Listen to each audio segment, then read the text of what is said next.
Definition of the hard way. Credit to Georgia Southern and obviously to what Lee's building there as well.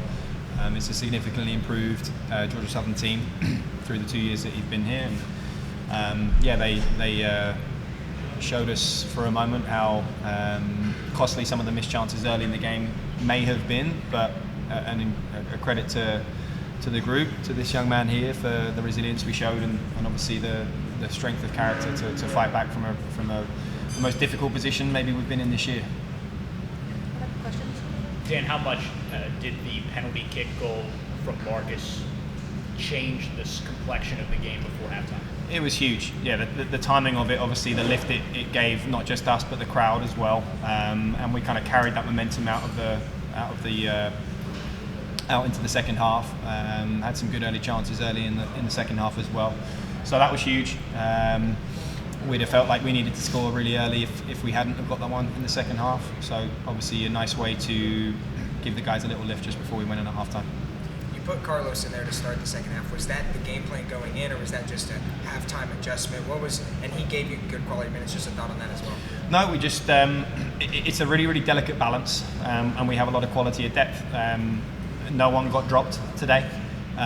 Other players got opportunities. That was really the way I saw it. We wanted to feel like we managed the squad. Cos has been in good form.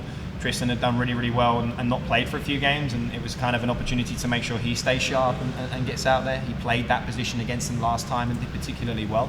I thought he did well again today. So there wasn't a selection choice today that was a reflection of anything anyone did wrong. It was more a reflection of the belief we have in the quality of depth in the squad. You guys hadn't scored on a corner kick since the opening match. Why was today different? Well, we still had 11 corners in order to get one. Honestly, it's been an area that we have revamped. We kind of had to rip up what we were doing and start again with it because it's not been good enough. The quality of delivery has been there for the most part this season. And for whatever reason, we just weren't finding ourselves on the end of things when we feel like we have someone like Carlos, someone like Max, Tristan, Dante, Marcus, some good profiles.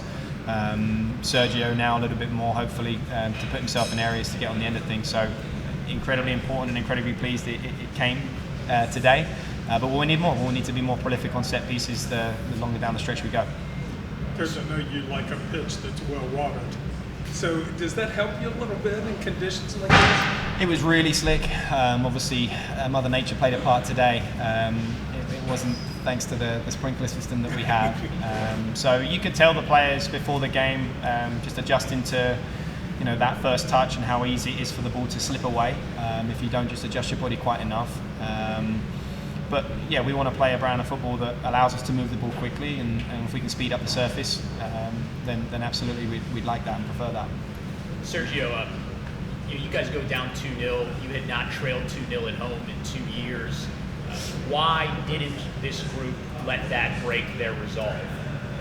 It's the belief that this team has, also the experience that we have in these off-season games when we're done with the season, and experience that the team has, because we have a lot of seniors and we know that we don't lose at home.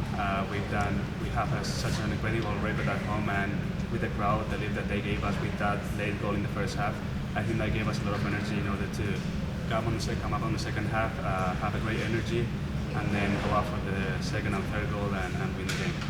Sunbelt Player of the Year and Offensive Player of the Year, what do those honors mean to you? Obviously it means a lot, and I'm very grateful, but it's a reflection of what the team does on the field.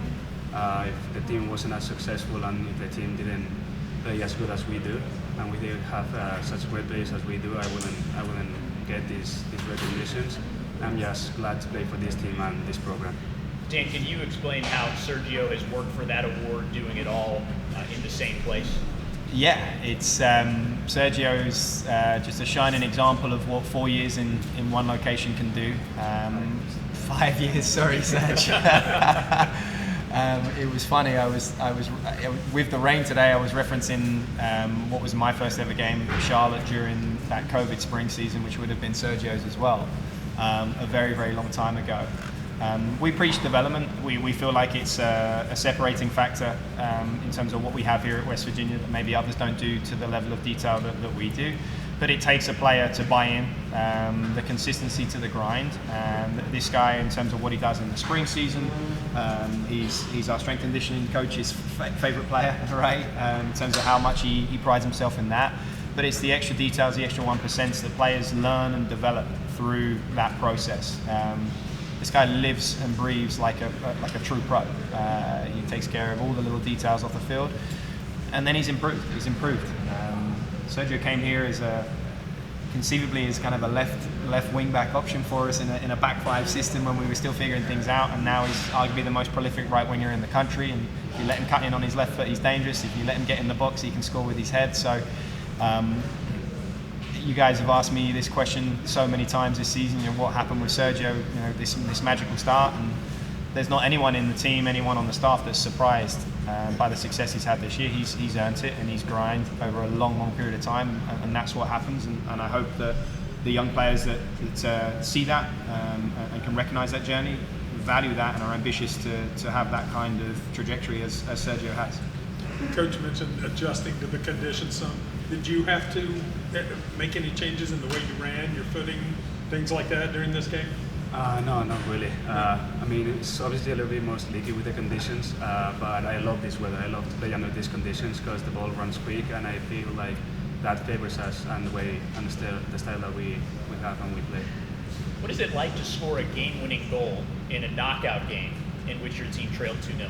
It's great. We live for these moments, to be honest, as football players. I love scoring goals, and I love just helping the team as much as I can. And obviously, it's a winning goal and coming back from a 2-0 down scoreboard. It feels great. Dan, what does a short week look like before a game on Wednesday? It's probably the quickest turnaround you guys have had all season. Yes, it is the quickest turnaround we've had. It's extremely difficult for the players to fully recover. I'd be lying if we weren't trying to manage the depth of the squad, hopefully with one eye on Wednesday as well. And we're confident that certainly the selections I said is a reflection of the belief we have in our depth, and we weren't rolling the dice by making as many changes as we did to start the game. But we'd like to think that we've done a pretty good job of managing the group today as best we can. Tomorrow will be incredibly light. The staff have a late night ahead of us. We've obviously got a game to watch and to break down and to prepare ourselves for two good teams that we've both played here, and obviously outside of a goal late against South Carolina, they've done a pretty good job of shutting us down. Thanks guys. Thank you guys.